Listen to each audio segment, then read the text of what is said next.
Good morning, everyone. We're getting ready to read chapter 5. Remember, we just left off with Pellegrina telling Edward and Abilene a story. The house on Egypt Street became frantic with activity as the Tulane family prepared for their voyage to England. Edward possessed a small trunk, and Abilene packed it for him, filling it with his finest suits and several of his best hats and 3 pairs of shoes, all so that he might cut a fine figure in London. Before she placed each outfit in the trunk, she displayed it to him. "Do you like this shirt with this suit?" she asked him. "Or, would you like to wear your black derby? You look very handsome in it. Shall we pack it?" And then finally, on a bright Saturday morning in May, Edward and Abilene and Mr. and Mrs. Tulane were all on board the ship, standing at the railing. Pellegrina was at the dock. On her head, she wore a floppy hat strung with flowers. She stared straight at Edward. Her dark eyes glowed. "Goodbye," Abilene shouted to her grandmother. "I love you." The ship pulled away from the dock. Pellegrina waved to Abilene. "Goodbye, lady," she called. "Goodbye." Edward felt something damp in his ears. Abilene's tears, he supposed. He wished that she would not hold him so tight. To be clutched so fiercely often resulted in wrinkling his wrinkled clothing. Finally, all the people on the land, including Pellegrina, disappeared. Edward, for one, was relieved to see the last of her. As was to be expected, Edward Tulane exacted much attention on board the ship. "What a singular rabbit," said an elderly lady with 3 strings of pearls wrapped around her neck. She bent down to look more closely at Edward. "Thank you," said Abilene. Several little girls on board gave Edward deep glances full of longing. They asked Abilene if they might hold him. "No," said Abilene. "I'm afraid that he's not the kind of rabbit who likes to be held by strangers." 2 young boys, brothers, named Martin and Amos, took a particular interest in Edward. "What does he do?" Martin asked Abilene on their second day at sea. He pointed at Edward, who was sitting on a deck chair with his long ears stretched in front of him. "Well, he doesn't do anything," said Abilene.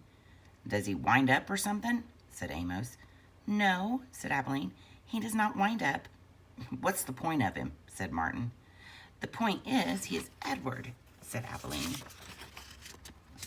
"That's not much of a point," said Amos. "It's not," agreed Martin.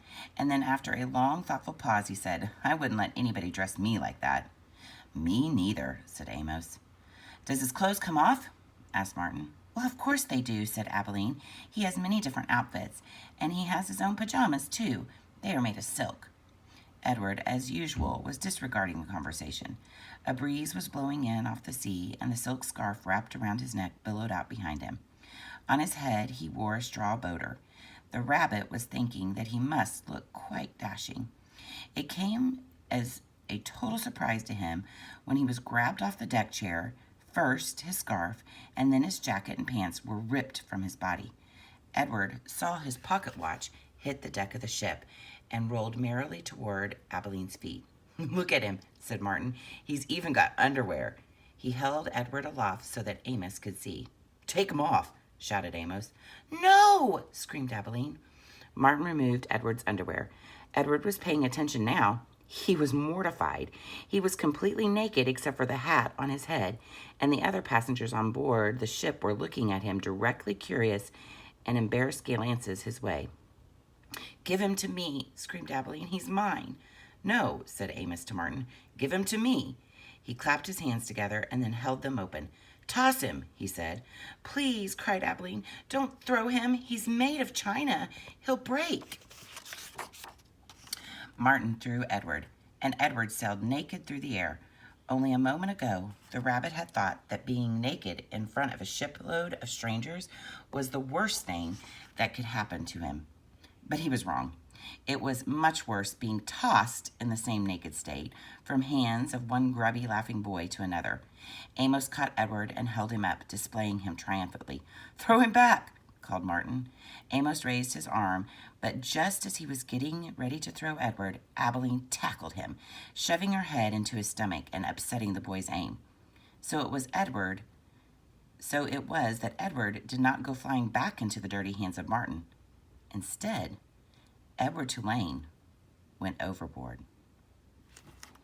Oh, I wonder what's going to happen. I will check in with you guys again. Have a great day. Enjoy the sunshine.